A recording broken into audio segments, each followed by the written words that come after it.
Good day, I'm Stacey Ann Smith and this is your JIS News for Tuesday, October 7.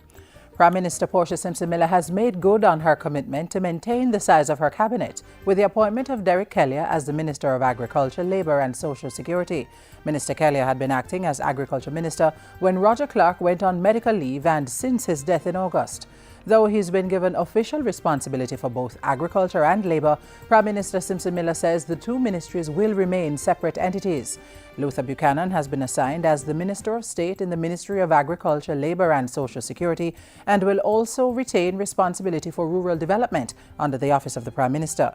While announcing the new appointments, Prime Minister Simpson Miller asserted that agriculture remained one of the key growth areas within the government's economic program. She said the sector would continue to receive focused attention at the ministerial, technical and operational levels. And on the heels of his appointment, Agriculture Minister Derrick Kellier is now in Paramaribo, Suriname for the Caribbean Week of Agriculture. Regional stakeholders are participating in activities aimed at charting the Caribbean's path in the agriculture sector.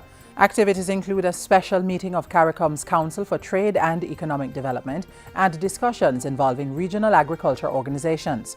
The Caribbean Week of Agriculture, which is held in collaboration with the Caribbean Community Secretariat, will end on October 12. The Southeast Regional Health Authority, SERA, is putting measures in place to improve patient flow and the general management of the Spanish Town Hospital's Accident and Emergency A&E Department. This comes after two recent incidents in which patients died while waiting at the hospital's A&E department. On Monday, Health Minister Dr. Fenton Ferguson toured the area and met with representatives of SERA and hospital management. One of the proposals I will say is that there's consideration of extending the hours at the San Diego Health Center between 4 and 8, and the expectations is that we will be in a position to take on some of the cases that are now coming to the accident and emergency area in this health center. Dr. Ferguson says he's to receive a report on other measures by next Tuesday. In the meantime, the minister is now in receipt of a report on the two recent deaths at the hospital. Draft development orders which facilitate the development of lands are now completed for the parishes of Kingston, St Andrew, Clarendon, St Thomas and St Catherine, excluding Portmore. The newest development orders, in addition to one being prepared for Hanover, are expected to be published provisionally during this financial year. Land Minister Robert Pickersgill gave the update on Tuesday during the handing over of instruments to 4 new land surveyors.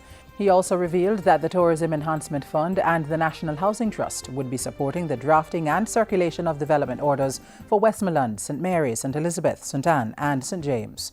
These should be ready for 2016. It is expected that for the first time these development orders will bring the entire island under the control of the Town and Country Planning Act by 2017. Development orders are critical as the country faces increased development pressure for limited land resources. Rosseau Primary in Kingston has received 450 sets of desks and chairs to improve the teaching and learning environment at the school. The official handing over was last week by non-profit organization Food for the Poor and the Wisinko Group of companies under the school furniture program. Principal of Rosseau Primary, Owen Speed, pointed to benefits of the program. We are having children performing at a higher level. We have seen growth in the grade 4 literacy rate because we can give them more tests. And we have seen growth in the GSAT. In fact, we have improved over the last year by 100% in passes to traditional high schools, simply because we can now administer the test more frequently and in a more comfortable environment. Since October 2013, 14,000 desks and chairs have been donated to schools in St Anne, Westmoreland, St James, Portland, St Mary and Kingston. And finally, Wi-Fi centres attached to the Governor-General's I Believe initiative and the Rio Cobra Correctional Centre are in line for a boost. Governor-General Sir Patrick Allen recently received 10 computers and 2 tablets from the Chinese ambassador to Jamaica. The equipment has been distributed to centres associated with the Back to Life project in St Catherine, Trelawney and Westmoreland, all endorsed by the I Believe initiative. A basic school in Portland has also received one of the computers.